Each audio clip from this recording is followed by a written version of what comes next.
galera, beleza? Como é que vocês estão? Meus amigos, o vídeo de hoje está aqui dividido em 6 temas. Vamos começar de forma mais leve falando do desgoverno que brigou com a Folha de São Paulo.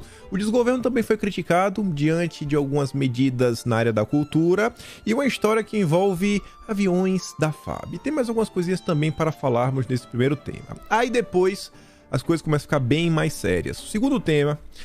Quem assistiu o vídeo de ontem, eu acabei trazendo uma nota que envolvia o Braga Neto, que eu falei, ó gente, o conteúdo dessa nota, dessa matéria é bem polêmico, como não tem nenhum tipo de confirmação, não quero avançar, só que, sabe aquela história onde há fumaça há fogo? Tem algumas coisas que eu quero comentar com vocês, eu acho que estamos diante aí de uma situação que pode vir a escalar bastante, coisa séria mesmo. Enfim, não quero adiantar muita coisa. Depois vamos falar sobre as eleições de 2024 e o cenário político atual, como alguns grupos, algumas forças estão se movimentando. E eu acho que isso, inclusive, tem ligação com o próximo tema, que é a questão do Lula, com os militares. Vão ter uma reunião no dia de hoje, só que tem algumas coisinhas que também remetem ao vídeo de ontem. Algumas coisas que estão acontecendo nas redes, uma reconfiguração que eu quero mostrar para vocês de algumas coisas que envolve até a esquerda. Isso é uma nota no Poder 360, onde eles queriam falar sobre um assunto, mas a nota traz um conteúdo interessantíssimo sobre a relação do Dilma com um veículo de imprensa que parece que tá, sabe, com um lugar VIP no coração da picanha. Mas enfim, depois quero falar com vocês sobre o Haddad, sobre a Marina, sobre o Alexandre Padilha e sobre o Tarcísio. Precisamos falar do Tarcísio em São Paulo, não quero adiantar nada. E por fim, falaremos de Rogério Marinho, Rodrigo Pacheco, PL, eleições também para a Câmara, não só do Senado, e algumas coisas que estão na mira do PL. Mas vamos começar, para ver se dá tempo de comentar sobre tudo. E vejam só, ontem um assunto que girou bastante nas redes sociais foi a volta da Lei Rouanet. Cláudia Raia utiliza a Lei Rouanet para captar 5 milhões e é criticada. O que vinha sendo comentado nas redes sociais é que esse projeto aí diz respeito a 2 apresentações. Muitas pessoas levantaram um questionamento onde, num país que, segundo a Marina Silva, 120 milhões de pessoas estão passando fome, será que o melhor caminho é renunciar 5 milhões de imposto para uma peça cultural? Será que esse é o melhor lugar? Vai renunciar imposto para isso? Nas redes sociais, internautas questionaram Cláudia Raia e alguns afirmaram que a mamata voltou. Frase bastante utilizada por círculos com a área da cultura brasileira. A atriz recentemente apoiou a indicação de Margareth Menezes ao Ministério da Cultura e criticou duramente a antiga gestão de Jair Bolsonaro no setor. Muita gente criticou o Mário Frias, o André Porciúncula, porque às vezes faltou um pouco mais de empenho do governo brasileiro de promover a cultura, fazer isso, fazer aquilo, outro. Eu não sei até que ponto é obrigação do governo produzir, sabe, conteúdo de entretenimento, de arte, etc. Agora, uma coisa, eu acho que fica claro com uma matéria como essa, né? A história que a torneira tinha fechado realmente foi real. É inegável que o governo Bolsonaro resolveu priorizar investimentos em outras áreas, ou pelo menos focar na cultura do pequeno produtor. Eu acho que a Cláudia Raia está bem estabilizada no mercado para precisar, né, pedir ajuda à Rouanet para produzir 2 espetáculos, né, é o que vinha sendo comentado no valor de 5 milhões. Mas vamos continuar. Outra coisa aí que foi vítima de bastantes críticas e questionamentos, e a esquerda se calou. Você não encontrava pessoas justificando, ou então eles tentavam pegar algumas matérias relacionadas a Bolsonaro. Ah, mas isso aqui... Não, irmão, não tem justificativa. Ministros de Lula usam um avião da FAB para esticar fim de semana em casa. E aí o Igor Gadelha vai atrás de sua matéria, um ministro aqui tenta justificar de um lado, mas não, etc, né? Por causa da minha segurança, é isso. E aí questionaram a Margareth Menezes, essa meio que não conseguiu responder nada. Então, parece que a parte da cultura tá rendendo boas histórias. E acima de tudo, independente de segurança, qualquer outra coisa, cadê a preocupação com o meio ambiente, com as emissões de carbono, com a agenda verde que esse governo tanto finge defender? Na verdade, eles defendem para a população comum. Os ricos e poderosos continuarão utilizando jatinhos, helicópteros, carros de luxo que fazem 3, 4 quilômetros com litro. E o pobre, bom, o pobre nem picanha tem, né? Tem que se contentar com a metáfora. Mas vejam só, outro assunto aí que chamou bastante atenção, inclusive levantou questionamentos por parte de alguns jornalistas, alguns, não todos, os picanheiros raízes, né, estão fechados, estão criticando a Folha de São Paulo. Mas foi o seguinte, eu não vou trazer aqui a imagem, porque ela foi vítima de polêmica, não vou ser eu, né, que jogar pra frente. Se a turma aqui é da Folha de São Paulo já tá sendo alvo, quem dirá se eu colocasse a imagem, mas enfim. A imagem coloca o Dilma atrás de um vidro quebrado. E aí a turma da esquerda falou que a imagem da Folha de São Paulo estava incitando a violência. A mesma turma que chamava jogar bola com a cabeça de Bolsonaro de liberdade de expressão. A mesma turma que achava bonito quando um colunista da Folha de São Paulo escrevia uma matéria falando porque ele achava que Bolsonaro deveria tirar a própria vida. Agora eles estão surpresos, meu Deus, é violência, assim, é inacreditável. Se eles no passado tivessem criticado tudo que aconteceu contra Bolsonaro, eu achava extremamente coerente que agora eles também continuassem indignados. Agora, a partir do momento que você vai para um vale tudo com um lado, mas quando é o seu lado você fica chorando, isso remete um pouco de hipocrisia. É o que eu acho, né? Fica meio hipócrita. Mas, enfim. Petista defende intimar fotojornalista da Folha de São Paulo por ter feito registro de Lula atrás de vidro estilhaçado no Planalto. Intimar pra perguntar, e aí, irmã? Que foto é essa? Qual é o seu interesse? Só faltou falar esteja presa. Quem sugeriu foi a Márcia Tiburi. Aí apareceram algumas pessoas nas redes sociais, peguei com os verificadinhos. Isso aqui até ex-Big Brother já foi. Sobre a foto de hoje da Folha, critiquem ou amem, o que não pode é pedir para intimar a fotógrafa. E creiam, já tem gente graúda pedindo a intimação da fotógrafa. Já vi isso durante a ditadura, quando os censores ficavam dentro das redações. Cuidado com o que vocês desejam. Então, mas não tá entendendo. Não tá entendendo o que tá acontecendo. Aí a Secom soltou uma nota. O Sam Puncher. Não sei se aqui tá arrependido. O Sam tá com aquele cheiro. Mas tá com um cheiro que tá tomando banho com um sabonete do Kim Kataguiri. Desculpa, Sam. Desculpa falar, mas tá parecendo. Tá doidinho pra virar a direita permitida. Virou aí agora a best friend do Paulo Matias. É o Mini Dória. Aí ele posta aqui a nota, assim, ó, nota pública sobre imagem produzida pela Folha de São Paulo. É lamentável que o jornal Folha de São Paulo tenha produzido e veiculado uma imagem não jornalística sugerindo violência contra o presidente da República. Isso no contexto dos atos antidemocráticos do dia 8. Trata-se de uma montagem por não retratar nenhum momento que tenha acontecido. Achei interessante quando diz, ó, uma imagem não jornalística. O governo define o que é o que não é jornalismo. E ainda diz que sugere violência. Aí o Sam Puncher diz, essa nota é um absurdo. A Secom acusa falsamente uma jornalista e um veículo de estimularem a violência? Não cabe ao Planalto dizer o que é ou não o jornalismo? Vamos esperar as manifestações de repúdio das entidades de classe. Será? Será mesmo que as entidades vão repudiar?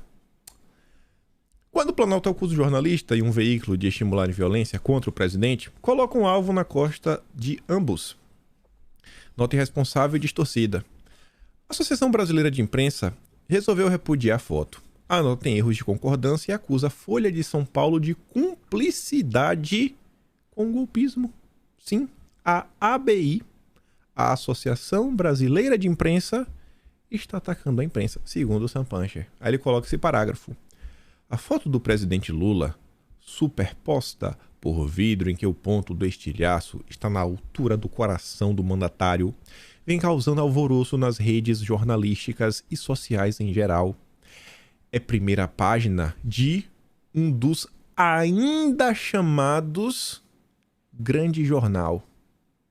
Deve ser grandes, né? Grandes jornais. Né? Concordância. Mas eu gostei desse ainda, né? A Folha, ainda, viu, Folha? Ainda. Se continuar assim, vai perder o verificado. Só faltou falar que ia perder o verificado. Mas se bem que agora no Twitter você paga pelo verificado, né? Não dá nem mais pra tirar. Mas quase perdeu o verificado. Quase. No Facebook pode perder, viu? Vai virar blog. que vem se notabilizando. Olha só, a Folha de São Paulo vem se notabilizando pela orgânica cumplicidade com o golpismo, disfarçada de flerte pela edição de matérias que levam a pensar tratar-se de veículo imparcial. A Folha de São Paulo só faltou falar que virou um veículo bolsonarista. A Folha de São Paulo virou bolsonarista. Só faltou falar isso. Como se houvesse imparcialidade em qualquer meio de comunicação. Sensacional. Esse é o Brasil. Esse é o retrato dos dias de hoje. Depois não entendem porque a população cada dia possui menos fé na informação, na democracia, nas instituições, nas outras pessoas e porque vive, né, um caos. É inacreditável a falta, sabe, de não sei do que se passa na cabeça da galera. Falar isso da Folha de São Paulo, passou 4 anos atacando todo mundo da direita, agora não, já falta logo, virou bolsonarista. E aqui só pra pegar o bonde, né, que tá falando aí de vai ser intimada, violência, etc, tudo mais. Integrantes da Polícia Rodoviária Federal se queixam de esvaziamento do órgão do governo Dilma.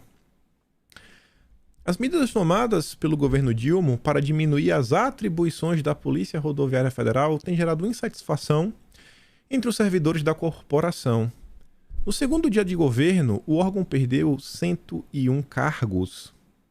Depois disso, o ministro da Justiça e Segurança Pública, o Flávio Dino, extinguiu os 5 comandos de operações especializadas, né, o COIS, da PRF, que existiam em cada uma das regiões do país. Nesta quinta, o governo também exonerou 26 dos 27 chefes estaduais da PRF. Os COIS eram criticados por extrapolarem as atribuições da Polícia Rodoviária Federal, atuando no combate ao crime e não apenas para a fiscalização das rodovias.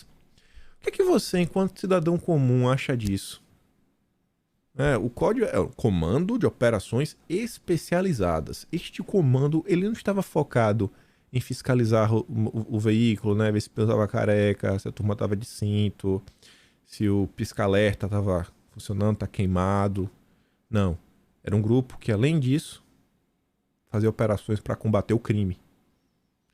E esse grupo parece que ele não faz mais sentido neste momento. Essas atribuições parece que elas não fazem sentido para a Polícia Rodoviária Federal. Você se sente mais seguro ou menos seguro? Esse é o Brasil em janeiro de 2023. Vamos falar agora de um tema bem polêmico. Começando aqui sobre a questão da CPI, o novo líder do PT lá no Senado é contra a CPI, né? O Cantarato. Diz que é antidemocrático. Desculpa.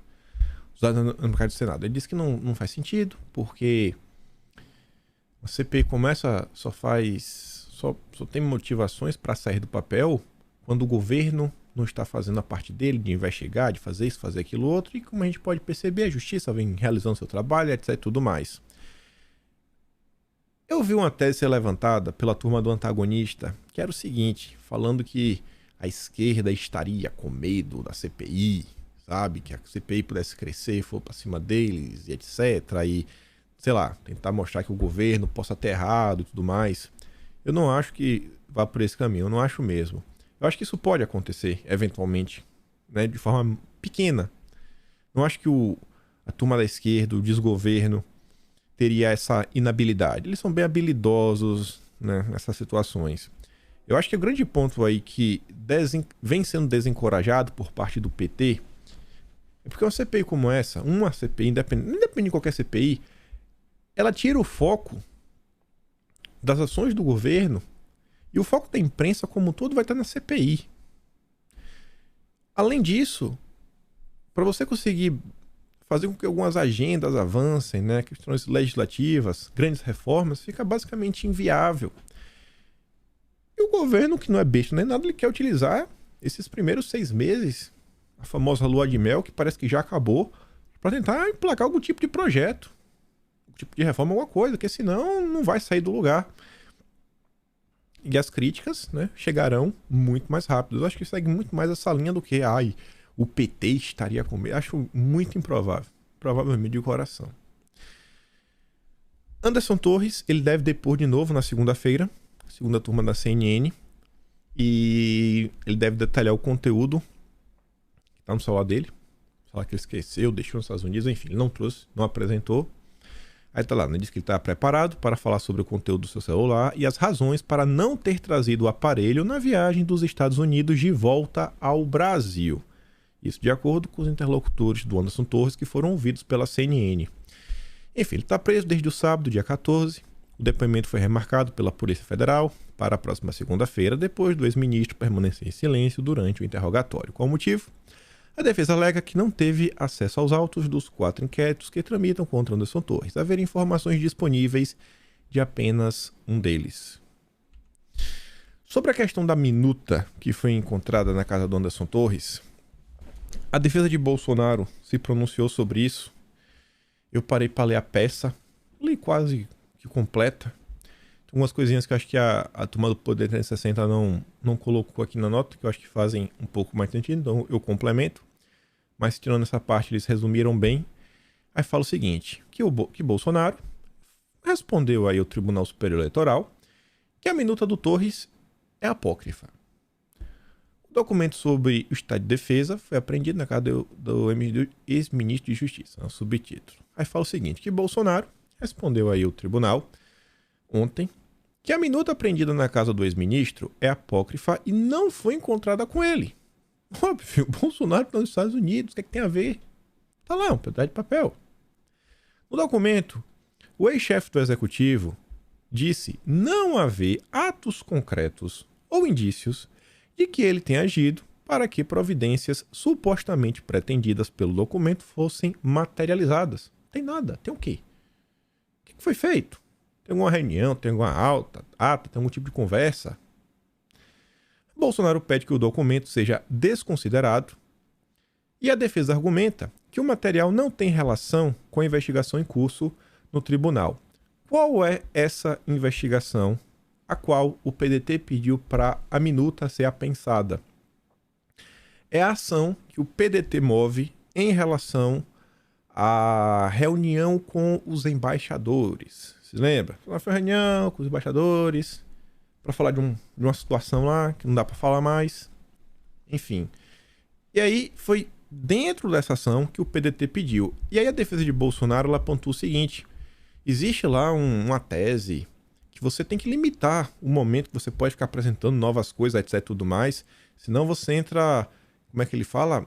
É como se fosse numa tese de a criação de uma narrativa da dialética indefinida, algo assim. Então, assim, você poderia o tempo todo estar apresentando, sabe, cara, até onde vai, né, essa história? Porque você começa ali, você sai apresentando tanta coisa que meio que nunca pararia de apresentar novos documentos, que daqui a pouco você se perde na história. Você começa criticando a realização lá do evento com os embaixadores e termina falando, sei lá, do churrasco que foi feito, sei lá, na praia, onde Bolsonaro tava de cueca, sabe, cueca em cima do short, brincando de Superman, um negócio assim que tem nada a ver. Então, assim, pô, meio que passou do limite. Então, eles apontam essa situação e falam que não tem relação. O que é que isso tem a ver com a reunião com os embaixadores? Então, não faz nenhum sentido esse documento ser aceito. E eles pedem que esse documento saia da ação. Assim, cara, tira esse documento aqui dessa ação, isso não faz nenhum sentido, pede pela rejeição. Aí você vê, ó, a defesa de Bolsonaro alega no documento 4 razões como argumentos para que a minuta seja desconsiderada. Eis os pontos. Primeiro, o documento não foi encontrado em posse dos investigados. Os investigados na ação são apontados como Bolsonaro e o Braga Neto. Estão sendo representados ambos de forma conjunta. Então o documento não foi encontrado nem com Bolsonaro, nem com o Braga Neto e também não foi assinado por eles. A minuta nunca extravasou o plano da cogitação e que não se tem notícia de qualquer providência de transposição do mundo do rascunho de papel para o da realidade. Que o Conselho da República e do Conselho da Defesa Nacional jamais foram instigados para decretar um eventual estado de defesa. E que o decreto citado no papel, com data prevista para 2022, jamais foi publicado. E realmente não foi, já está em 2023. E nem o seria, em razão do fim do mandato de Bolsonaro. Nesse ponto, os advogados mencionam ainda que o texto poderia muito bem ter sido deixado numa pilha de papéis para descarte, assim como disse o ex-ministro em sua defesa. Beleza. Isso foi apresentado por Bolsonaro. Eles podem desconsiderar. Isso não significa que as ações contra Bolsonaro não vão prosperar e não vão tornar Bolsonaro inelegível.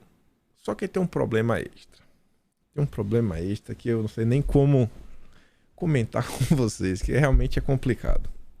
Seria interessante que vocês lessem a matéria do Braga Neto, mas eu chego nela, pra você que já estava aqui. Só uma notícia para complementar. Alguns veículos estão falando que Bolsonaro possivelmente não vai voltar agora, no final de janeiro. Deve adiar sua volta ao Brasil, possivelmente para o final de fevereiro. Vai falar que talvez Bolsonaro vai dar algumas palestras, etc, tudo mais. Diz que já falou com José Aldo para continuar na casa dele, enfim. Possivelmente não voltará antes do fim de fevereiro. E aí, olha só. Assim como semana passada, quando teve aquele compartilhamento no Facebook, que eu abri um vídeo e falei, gente, aconteceu um evento hoje que é bem complicado. Vocês devem lembrar.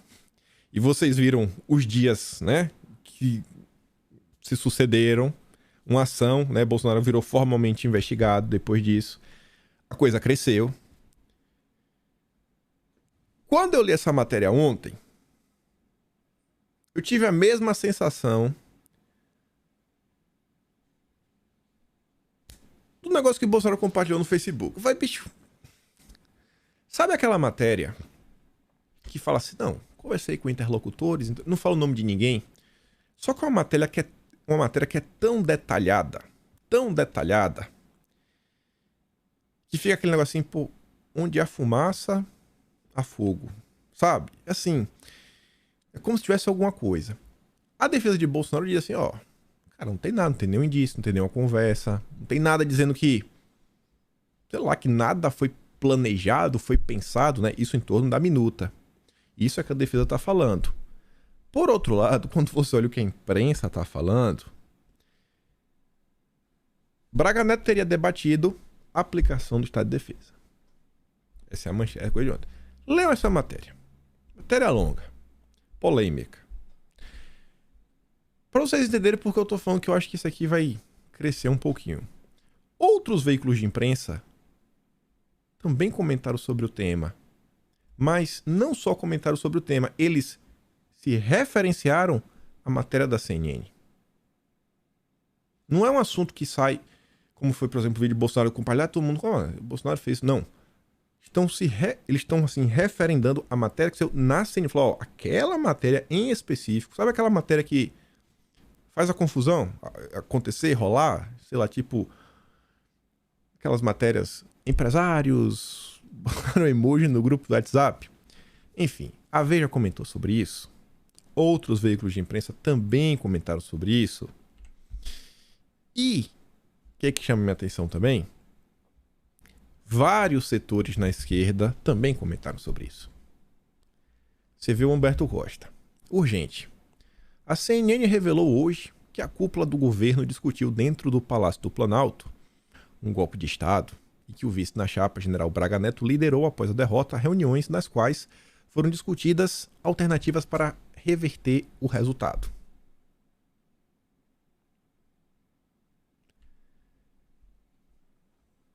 Outros setores da esquerda. Anderson Torres, guarda celular e HD a 7 chaves. Garantia de conteúdo. Aqui é a teoria do cara. Contrata advogado contra delações. Nega-se a falar no período de depoimento. Sua trupe solta nota implicando o Braga Neto. Esta semana ele aumenta a onda de boatos. Planeja acordo. Aí diz lá que o Bosto vai dançar. Bosto vai dançar. Diante da zoada, o Braga Neto ele conversa com a imprensa, conversa aqui com o Metrópolis e fala o seguinte: Braga Neto nega participação na minuta do golpe, pura especulação. Nesta semana, passou a circular em Brasília rumor de que o general Braga Neto seria uma das cabeças por trás da minuta. Segundo essa tese, o general teria buscado a retaguarda das forças. A coluna, o militar negou qualquer participação ou vínculo com a minuta, nunca aconteceu, basta olhar todos que teriam que participar. Pura especulação. Aí, o bastidor soltou essa nota, com exclusividade, só tem neles, onde, segundo eles conversaram com algumas pessoas da cúpula das forças, inclusive ex-integrantes do primeiro escalão do governo Bolsonaro. Aí diz que integrantes do governo Jair Bolsonaro disseram ao bastidor que a ideia de decretação do estado de defesa, conforme previa a minuta do Anderson Torres, não foi adiante por rejeição dos comandantes das forças. E aí vai citando alguns nomes. O almirante Almir Garnier Santos, chefe da Marinha, brigadeiro Carlos Almeida e Batista Júnior, comandante da Aeronáutica, rejeitaram de pronto quando tomaram conhecimento das ideias que estavam postas à mesa. Sem adesão dos outros comandantes, o general Marcos Antônio Freire Gomes também disse não. Uma das fontes ouvidas pelo bastidor ocupou o primeiro escalão do governo de Bolsonaro e admitiu que, se houvesse o engajamento dos comandantes, teria rolado confusão. Na opinião desta fonte, a forte rejeição de comandantes das forças estrangeiras, em especial dos Estados Unidos, que deixaram claro que não endossariam qualquer desrespeito ao resultado, né, do processo, pesou para que, embora houvesse desconforto com a desenho da vitória do petista, movimentos de confusão fossem barrados. Há muitos acordos de colaboração, troca de conhecimento e até tecnologia com forças armadas aliadas. Haveria um isolamento que os militares brasileiros da ativa não querem, disse o ex-integrante do governo. Diante disso tudo, o que eu olho e que eu fico às vezes pensando é o seguinte: lembrando de algumas matérias que saíram na imprensa no passado, falando que eu tendo as conversas, algumas articulações, olhando a nota que saiu na semana passada, falando que após a revelação da minuta, a turma falando o seguinte: realmente isso faz sentido, porque na última live que Bolsonaro fez antes de deixar o governo, ele falou que ele tentou fazer, etc, mas as coisas são mais complicadas do que as pessoas às vezes imaginam, então sim, isso realmente existiu. Só que isso tudo da minha cabeça. É como se talvez tivesse acontecido algo assim, só que beleza, o pessoal fez uma discussão. Não significa que fossem tirar do papel nem nada. Mas é isso, sei lá, conversou um com o outro, alguém ouviu assim, telefone sem fio. Mas não existe comprovação que essas conversas existiram. É o disse-me-disse. É um disse-me-disse. Aí quando eu olho isso, olho para uma matéria que saiu na semana passada, que falava o seguinte: e se o Anderson Torres entregar algum peixe grande aí ligado aos militares da ativa? Então, assim, o clima, ele está tenso. Assim, eu vou lendo assim, as coisas na empresa e falo, cara, tem alguma confusão aqui gigante acontecendo. Tem algumas peças que vão se movimentando assim de uma forma bem incisiva, bem contundentes. Você vê essa própria elevação no tom da esquerda em relação à questão dos militares, colocando o dedo, falando de punição, que agora é a hora, isso, aquilo. É como se você fosse, cara, tem uma confusão rolando, basta apertar o ponto certo que a gente vai conseguir alguma coisa para a confusão rolar. O que vai rolar nos próximos dias eu não faço ideia. Não faço ideia, tô só fazendo aqui confabulações da minha cabeça, base em nada. Só que eu li aqui na imprensa tentando juntar uma peça com a outra, mas é notório que o clima tá quente. Diariamente saem matérias questionando a inelegibilidade de Bolsonaro. São matérias como essa, que já fala sobre o futuro do Braga Neto se ele conseguisse salvar. É como dando como certo que assim, Braga Neto aprontou alguma. Aí diz que a cúpula do PL vê o Braga Neto como um candidato extremamente competitivo para disputar o governo do Rio de Janeiro daqui a 4 anos. Antes de ser ministro de Bolsonaro, o militar foi interventor de segurança pública do estado em 2018 e já estaria familiarizado com políticas públicas da região. Teremos com esse ano vai ser emocionante. Eu não sei se positivamente, mas vamos aguardar a cena dos próximos capítulos. Observem, tentem ir na manhã, dá uma olhada na coisa, tenta se manter informado. Qualquer, obviamente, novidade eu trago, comento com vocês. Mas é um assunto que... Eita, peraí que a cachorra tá passando mal ali. Peraí que aconteceu alguma coisa. Pronto, voltei. Algum bicho apareceu, acabou mordendo ela. Ficou desesperada. Fica de boa aí. Mas enfim, você também, fica quieto. Cadê? Vamos avançar. Saiu a nota aqui. Faz o link agora com 2024. O Nelson Jombi, que é um nome que tem trânsito dos meios militares, chegou a ser cotado para ministro da Defesa em um evento da Fundação Fernando Henrique Cardoso. Retaliação generalizada após atos fortalece Bolsonaro. Falando, ó, tem que baixar um pouco a temperatura. Você vê que a coisa tá tensa. Nós temos que saber ter tolerância. Se o governo e os democratas começarem a agir com a retaliação generalizada, vamos ter uma radicalização. E isso aí fortalece o Bolsonaro, afirmou Jobim em seminário virtual promovido nesta quinta pela Fundação FHC, ligada ao FHC. Quando diz que fortalece Bolsonaro, eu acho que ele está falando o que a gente vem comentando, né? A possibilidade de você transformar Bolsonaro em um Marte e falar, ó, aí o cara foi perseguido, tá todo mundo perseguindo ele. Até porque é o governo da Frente Ampla. É o governo que todos se uniram contra Bolsonaro. Era literalmente todos. Teve alguém que não estava do lado do Dilma? Radicalizar não adianta. Nós precisamos superar. Acrescentou. Na contramão da bandeira sem anistia encampada pelos petistas e pela maior parte da esquerda. Para ele, uma direita democrática precisa ser fortalecida no Brasil para isolar a extrema-direita, o que inclui as franjas radicalizadas do bolsonarismo. Precisamos estimular a direita democrática e encontrar líderes para elas, porque é ela que vai reduzir a expansão do bolsonarismo.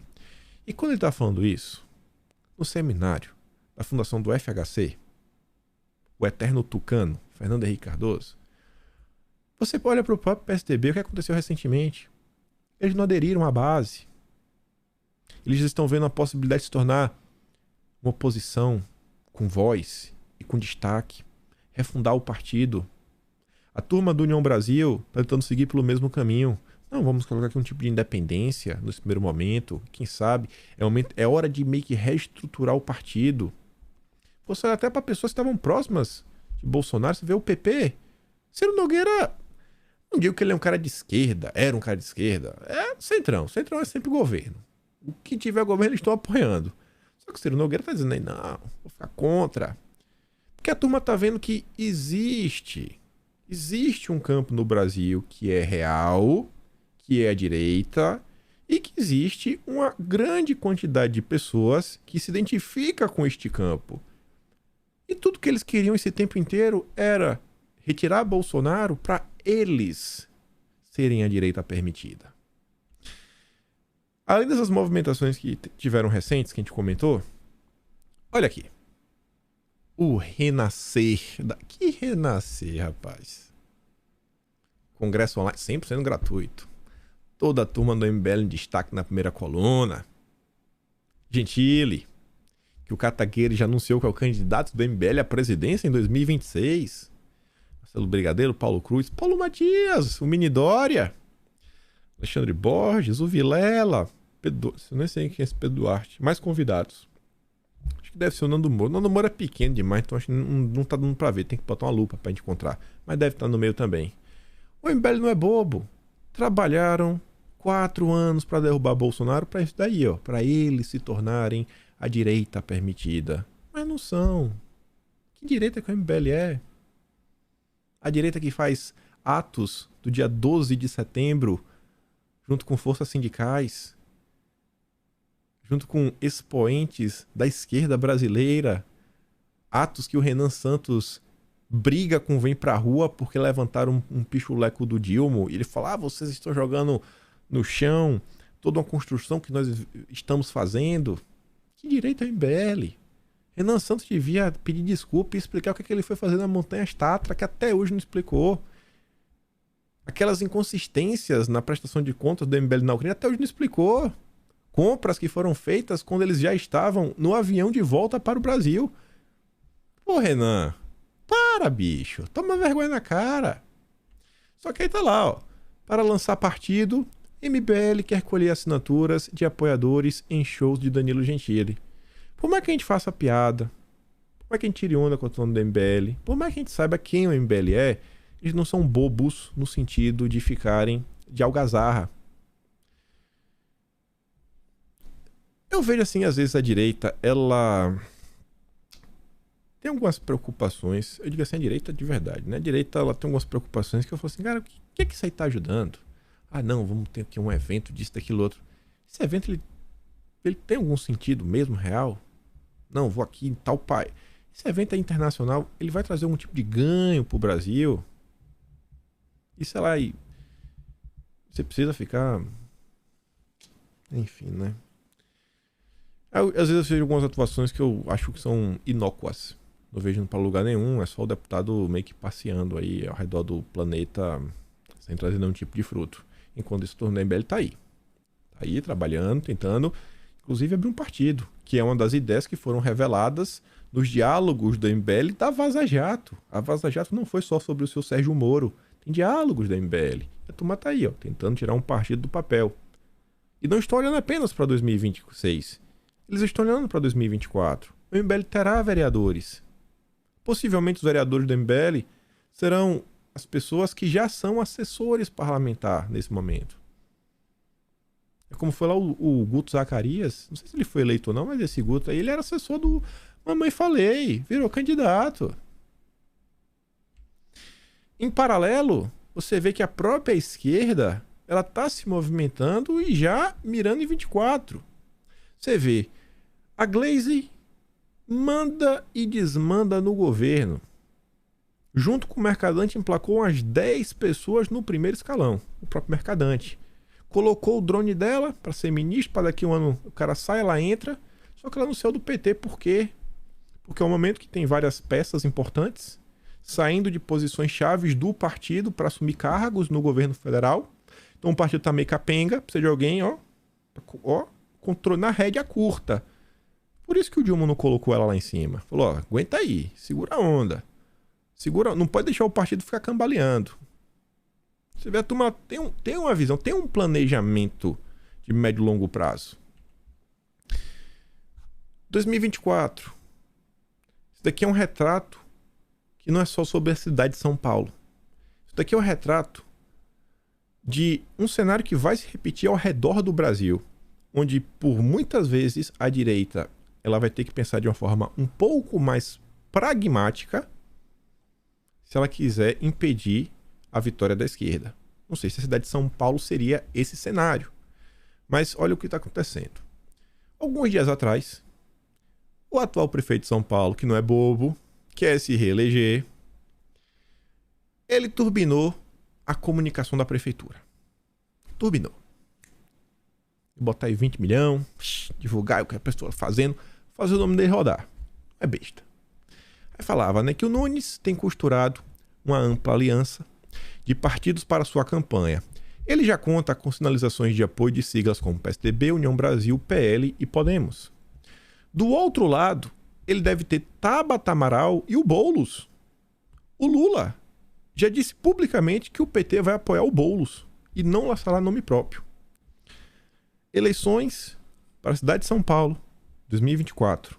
Já temos um candidato que está no segundo turno. Ele se chama Guilherme Boulos. Ele está no segundo turno. O Boulos está no segundo turno. Invariavelmente é o candidato da esquerda. A esquerda tem lá, ela vai colocar. Não tem terceira via. O Boulos está no segundo turno.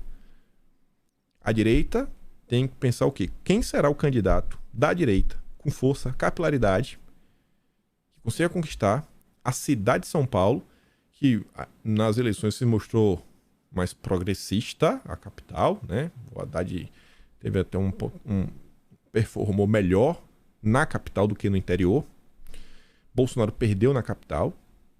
Então quem será o nome da direita que vai conseguir ser esse nome para vencer? Vai competir contra o candidato que já está no segundo turno, que é o voto da esquerda, com apoio da máquina do governo federal. Aí veja como são as coisas. senhorita Tablet do Amaral, que tá calada sobre as americanas, entrou na justiça para suspender o edital de 20 milhões do Ricardo Nunes. É uma briga visando 2024. Já estão aí, se engafiando, tá brigando. Esses são os questionamentos feitos pela Tabata. E ontem, o Boulos já estava de entrevista para a Folha de São Paulo, ó, deputado federal mais votado de São Paulo, pessoalista, mira em prefeitura e confronta Ricardo Nunes. Ele não só mira, como ele é esperto. Ele já escolheu, ele já está tentando rivalizar com o Ricardo Nunes, porque todo mundo sabe que vai ser candidato, para ele fazer o nome dele rodar. Ele já quer criar de agora essa disputa, né? Ó, entre nós, para ele garantir que o Ricardo Nunes vai ser candidato. Acho que na cabeça do Boulos é um candidato fácil de ser derrotado e tentar virar o prefeito da cidade de São Paulo. Eleições para 2024, elas já começaram. Já começaram. Ontem eu vi algumas pessoas defendendo o direito de parlamentares da direita tirarem férias. Não, eles podem tirar férias porque o ano legislativo só começa em fevereiro. Olha só, hoje é dia 20, né? Até saiu hoje de manhã, 4 da manhã. Em 11 dias teremos eleições para a presidência da Câmara e do Senado. Em 11 dias. É o dia 1º de fevereiro. E tem gente na direita defendendo o direito dos deputados curtirem a vida, adoidado até fevereiro. Eu fico me perguntando o que passa na cabeça dessas pessoas da direita. Será que eles realmente estão pensando o que eles estão falando? Assim, é uma defesa...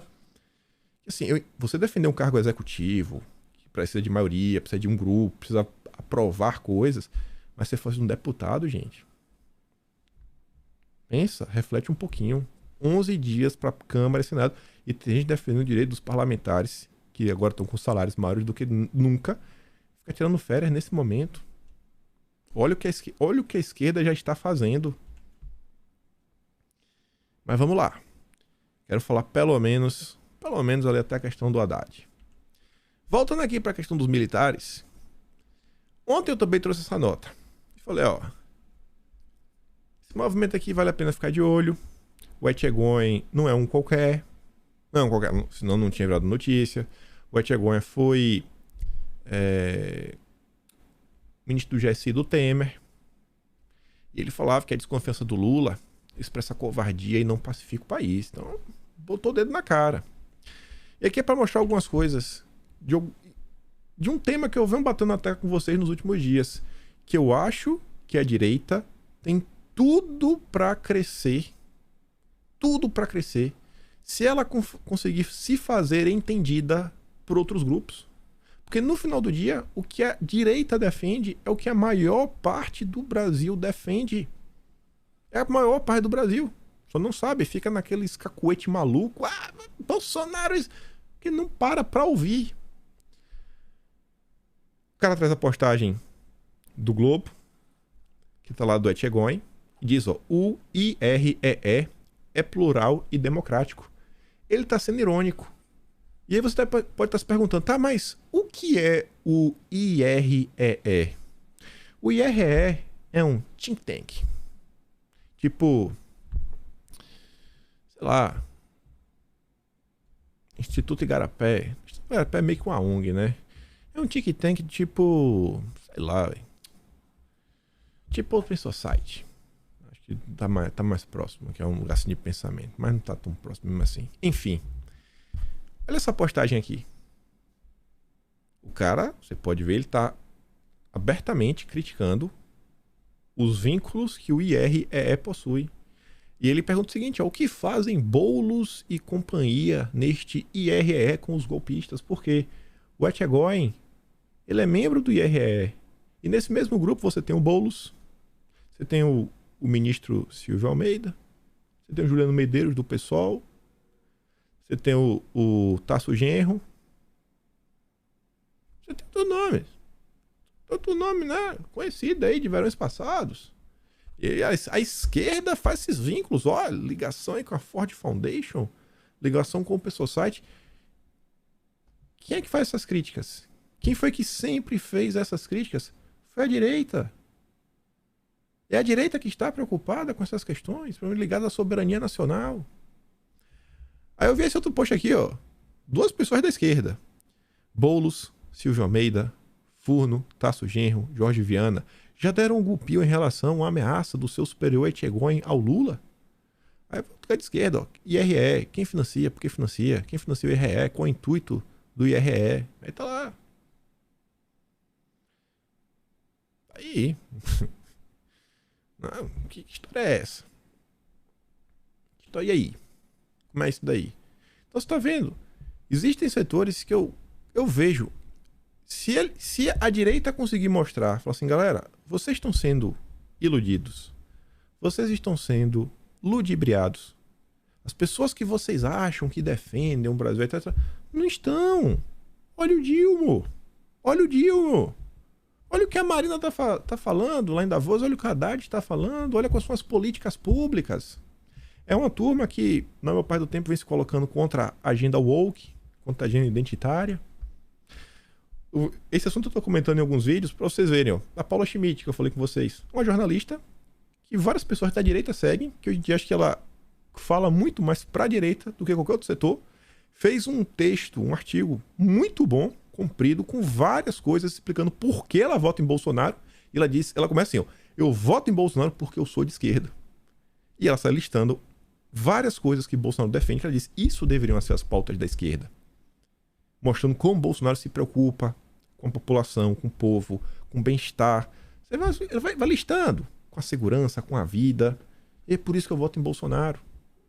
Ela fala o seguinte, ó, direita versus esquerda é um binarismo menos preciso que independente versus capturado. Obrigado, Kim, por ajudar a trazer luz à cooptação da esquerda pelo grande capital e seus atravessadores no governo. Eu não sei qual é os melhores termos. Eu acho que tem vários termos que vai ajudando, né? É difícil você conseguir com um único termo você explicar o que a direita brasileira defende. Às vezes a direita nem tem essas pautas todas. Mas tá aí, gente. Vocês, eu tenho certeza, se vocês sentarem para conversar com pessoas e numa boa, você não tem como você não convencer a pessoa que você tá com as melhores ideias. Você começar a mostrar, cara, eu defendo isso, eu defendo o Brasil, eu defendo a vida, eu defendo a segurança. Olha o que a galera da Comigo defende. A direita tem tudo para crescer. É porque ela vem sendo dilapidada, desumanizada, as suas ideias vêm sendo distorcidas paulatinamente, de forma repetitiva, pela imprensa e por diversos atores políticos. A direita segue com a faca e o queijo na mão. Segue com aquele discurso que é o que a maior parte do povo brasileiro pensa. É inegável. Inegável. Inegável. E até para mostrar que quem fala assim, ai, por isso que a direita perde, a esquerda não briga em público. Quem fala isso não acompanha o que está acontecendo na esquerda nesse momento. Tá travado aí numa ideia que eu não sei de onde que surgiu na cabeça dele. Continuando. Lula convida Josué Gomes para a reunião com os militares. Após uma votação onde ele perdeu por 47-1, o Josué Gomes ele não quer sair da Fiesp. Ele diz que é legítima a votação. Você vê como são as coisas. O advogado dele é o Miguel Reale Júnior. Você vê que o cara não quer sair de jeito nenhum, não quer largar as indústrias, a Federação das Indústrias de São Paulo. E aí agora vai ter uma reunião. Hoje vai estar presente aí junto ao Dilma para conversar com os militares, né? Ele vai falar sobre como impulsionar a indústria militar no país. Se isso daqui não é tentativa do Dilma de tentar fortalecer e impedir que o Josué caia da Fiesp, eu não sei o que seria. Aí teve uma matéria que repercutiu bastante ontem, que foi a fala do Dilma, que era o seguinte: o empresário fica rico porque os trabalhadores trabalham, não ele. Diz Lula. Essa foi a manchete. Rolou vídeo nas redes sociais, foi uma fala que o Dilma fez numa entrevista para a Globo News. Só que eu fui abrir essa matéria para dar uma olhada, e a parte mais interessante dela não é a fala dele para a Globo News. É o que o Poder 360 tem para comentar sobre essa relação, né? O governo e o Plim Plim, e o Projac. Lula e a Globo. A relação do governo federal tem sido amistosa com os veículos de comunicação do Grupo Globo.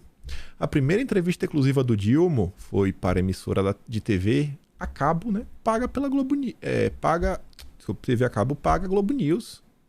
A audiência de emissoras de notícias do Brasil flutua na faixa de 0,3 ponto percentual na medição da empresa multinacional Kantar.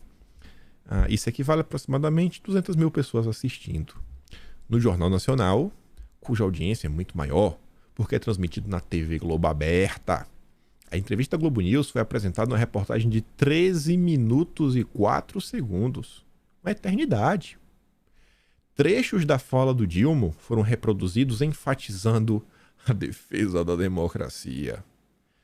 O Jornal Nacional decidiu, não dar nada sobre a crítica do presidente, a independência do Banco Central e uma meta de inflação mais alta.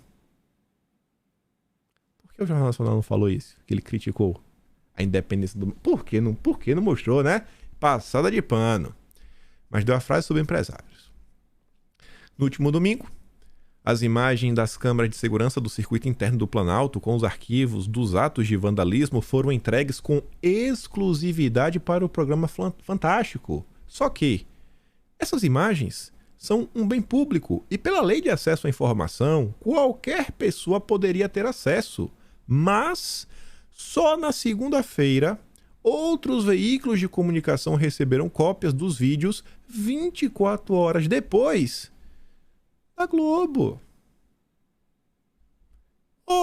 Quem poderia imaginar, depois de tudo que aconteceu durante o pleito, quem poderia imaginar que essa relação iria perdurar? E depois a matéria só listando aqui, inclusive, né, como a primeira-dama vem mantendo uma rotina assim, né, intensa, de bate-papos com a emissora. Fantástico, dia 13 de novembro, Altas Horas em dezembro, na Vogue, dia 1º de janeiro, Alvorada, dia 5 e Fantástico, dia 15. E vamos lá falar da Marina e do Haddad de forma bem rapidinha. Haddad como calmante. Essa fala aí do Dilma, por mais que não passou no Jornal Nacional, repercutiu. Mais uma vez ele criticando a independência do Banco Central. E aí o Haddad vai ter que tentar acalmar o mercado. Vai tentar acalmar aí também o Campos Neto. Tentar, né, acalmar, evitar que tenha algum mal entendido. Mas mal entendido, né? Haddad vai dizer que Lula falava ao seu público e não fez uma crítica à gestão de Campos Neto em si. É mesmo. Besta é quem acredita, né? Besta é quem acredita. Padilha afirma que o governo não irá mudar com relação com o Banco Central. É o tempo todo alguém tendo que aparecer para baixar a temperatura. Não foi isso que quis falar. Aí passa um tempinho, vai lá e faz. Não, ele não vai fazer isso não, esquece. Fez. Não, mas... Faz. Não, mas isso aqui não vai fazer não. Pronto, foi lá e fez. Vamos ver até quando a turma vai continuar acreditando, né, nas coisas que estão sendo ditas. Bem rapidinho aqui, teve a reunião lá com as centrais sindicais e a Veja conta mais uma vez o plano das centrais para convencer o Dilma a ressuscitar o imposto sindical.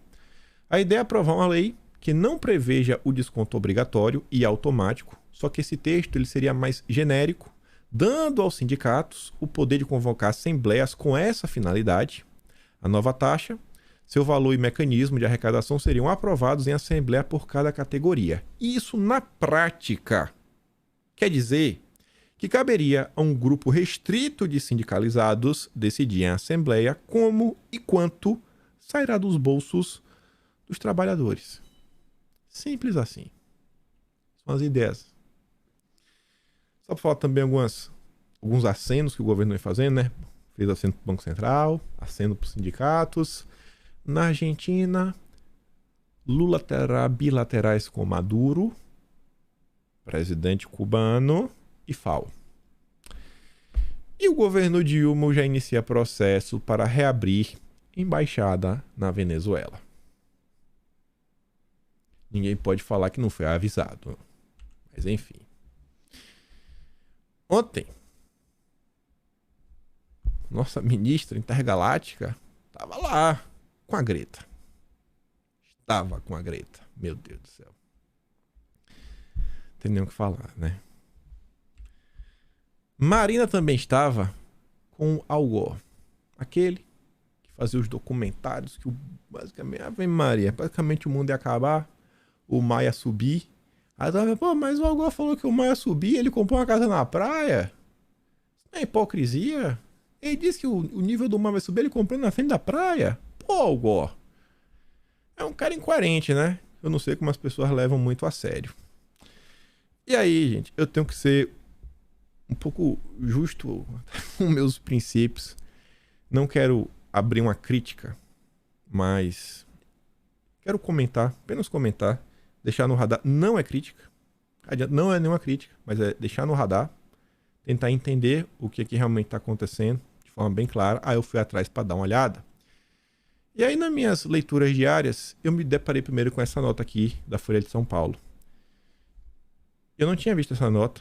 E eu tinha feito uma postagem no Twitter criticando a Marina com o Algor. Depois eu critiquei o Algor de novo. E aí a Folha de São Paulo informa que o Tarcísio também se reuniu com a Algor para aprender sobre questões ambientais. Eu não acho que o Algor é uma pessoa que pode ensinar. Me perdoa. Não estou criticando o Tarcísio. Tem que ver realmente o que está sendo proposto. Sei lá, se encontrou o cara no meio do caminho. Porque segundo a Folha de São Paulo, fala o seguinte. O que o encontro foi solicitado por Tarcísio. Segundo ele, para perguntar a Algor se o Estado está dando os passos corretos. Eu não acho que a gente tem que perguntar para o mundo o que está errado, está certo. É fazer nossa soberania nacional e mostrar o compromisso de sua gestão com a proteção ambiental. A gente é movido pelo pragmatismo, quero mostrar resultados, vamos falar com quem entende muito desse assunto. Afirmou o governador que promete parceria com organismos internacionais para analisar a repercussão da mudança climática em nossos projetos. Além de Algor, Tarcísio também se reuniu com Jennifer Morgan, que é secretária de Estado da Alemanha e responsável por ações climáticas. Aí saiu uma nota depois, no Globo, que está mais descritiva, falando qual seriam os temas da reunião do Tarcísio com o Algor. Aí diz que o governador de São Paulo disse ao Algor que está ciente da responsabilidade acerca da questão climática e do aquecimento global, e que trabalha para transformar São Paulo em referência de Estado com as melhores práticas sustentáveis. Eu não sei o que seria isso. Eu não vou sair jogando pedra no Tarcísio. Vou sair jogando pedra, mas botado no radar. Esse é um tema que sempre acaba me preocupando. Tarcísio resumiu ao Algor 3 ações que estão na pauta do governo paulista relativas às mudanças climáticas. A primeira, criação de green bonds, os chamados títulos verdes, para a captação de recursos do mercado privado com o objetivo de investir em preservação ambiental. 2. O contato com organizações internacionais para trazer medidas de respeito às mudanças climáticas nos projetos do Estado. Eu espero que o Tarcísio não queira trazer a Agenda 2030, os ODS, né, pegar toda essa agenda OSG para pautar as políticas públicas do Estado de São Paulo. Seria uma lástima. E 3. Estruturar um órgão para fiscalizar o cumprimento dessas ações. É quase a autoridade climática que a Marina quer inventar. No fim do encontro, Tarcísio convidou Algor para visitá-la em São Paulo. O discurso adotado por Tarcísio segue a trilha aberta pela ministra do Meio Ambiente, a Marina, em sua participação em Davos.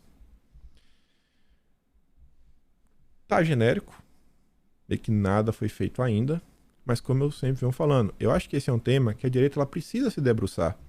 Para a direita colocar assim, o que é que a direita realmente defende em termos de meio ambiente? Eu tenho certeza que ninguém da direita é a favor de crédito de carbono, nem querer falar quantos quilos de carne fulano, ciclano, beltrano pode comer ou deixar de comer. E algumas coisas que a gente sabe que no final do dia acabam por retirar a liberdade, retirar a soberania nacional, diversos pontos. Aqui é um tema que eu espero que o Tarcísio ele tenha muito discernimento para entender. Às vezes ele está num bate-papo desse daí para, sei lá, tentar ganhar um cara na conversa, no primeiro momento, fazer algum tipo de aceno, para o investidor internacional falar, pô, o Tarcísio ali ele tá empolgado aí, vou botar um dinheiro em São Paulo. Mas no final do dia ele, sabe, fala assim, não, esquece aí, velho, bota umas coisinhas só para enganar inglês, só para inglês ver, mas vamos seguir aqui o nosso rumo no Brasil. Mais um assunto que eu sempre estou de olho. Quero aqui compartilhar com vocês. Espero aí que, sei lá, a gente vai ver que vai ser o desenrolar disso daí, né? Não vou ficar jogando pedra. Mas é um assunto que realmente chamou minha atenção. E é isso. Pelo amor de Deus, né? Acabou de começar o governo, tem 3 semanas, teve um evento de uma conversa até realmente colocar em prática alguma coisa, aí combate na imprensa não é motivo de sair, tá assim, não, calma. Espera, mas independente de tudo, né? Fazer questão de frisar. Turma é meio maluca às vezes da cabeça, mas enfim, só frisar para manter no radar. Manter no radar. Vê aí o que vai acontecer, o que vai se desenrolar nas próximas semanas. E só para você ver, voltando aqui para a questão climática, BNDES mudou o conselho. Olha quem o Mercadante colocou no conselho. Um consultor jurídico do Senado, beleza. Um secretário da Receita, beleza, faz bastante sentido, né, no banco. Só que agora coloca um climatologista do BNDES pro conselho. E a ex-ministra do Meio Ambiente, a Isabel Teixeira, que estava cotada para ser a autoridade climática aí da Marina, né, do governo, do Dilma. O BNDES, não sei, vai pautar as suas políticas públicas baseadas no clima, é no mínimo de se questionar, né? Enfim. Não dá tempo de falar muita coisa sobre pele, mas uma coisa só dá pra falar, que a outra matéria é um pouco mais longa e fala sobre a Câmara, mas deixa pra amanhã. Só isso aqui pra deixar também no radar de vocês. O Carlos Portinho, que é o líder do PL no Senado, ele pediu atenção numa coisa, até saiu notícia na imprensa. Esse tweet dele está nessa matéria e ele fala assim, ó: atenção, importante é o movimento orgânico, espontâneo e democrático que pede voto em Rogério Marinho para a presidência do Senado. Só que ele coloca letra maiúscula, ó, mas civilizadamente. Cobre o seu senador com respeito que tem pelo seu voto. Venceremos. Ele fala, cara, vai na manha. Não xinga, não faz isso, não faz aquilo outro. Aí a matéria fala o seguinte, os senadores se irritam com campanha bolsonarista pró-Marinho. Na avaliação de senadores ouvidos pelo Poder 360, a enxurrada de mensagens surte efeito contrário ao pretendido e atrapalha o Rogério Marinho. Alguns dizem que não faz sentido estender a demanda de pessoas que há menos de 2 semanas apanharam as confusões lá em Brasília. Ou seja, vai conversar, fala numa boa. Não adianta você falar assim, você não vai votar no... Se você votar no Pacheco, aquele traidor, não sei o que, você é isso, você é aquilo outro, não vou votar. Isso não cola muito, gente. Tenta conquistar o coração da pessoa. Não adianta vir assim com o pé na porta, senão normalmente não vai. Olha o que o próprio Portinho está falando. Saíram matérias mostrando que a pressão popular ela vem surtindo um efeito. Vem surtindo, vai gerando repercussão, está sendo notícia na imprensa. Mas vão na manha. Não se deixem levar pela emoção, nunca xinguei ninguém, sou totalmente contra isso. E pelo vídeo de hoje é isso daí. Mais uma vez, questão de Tarcísio, mantém no radar, fica de olho. Não chega também com pedra na mão, calma. Vou esperar para ver aí o desenrolar. Só pra gente ficar aqui de uma olhada, porque tem a ver com os assuntos que a gente anda comentando. E é isso. Se gosta do meu trabalho, pode assinar no meu canal, tem um botão de valeu, tem um peito na descrição. Tem minhas redes também na descrição como um todo. Hoje é sexta-feira, hoje tem notícia de quinta. Primeiro link aqui da descrição. E se der, né, compartilhe o vídeo, acho que não vai cair o dedo. E com fé em Deus, espero ver vocês amanhã. Aquele grande beijo, abraço, tamo juntos. Valeu, meus amigos. Fui!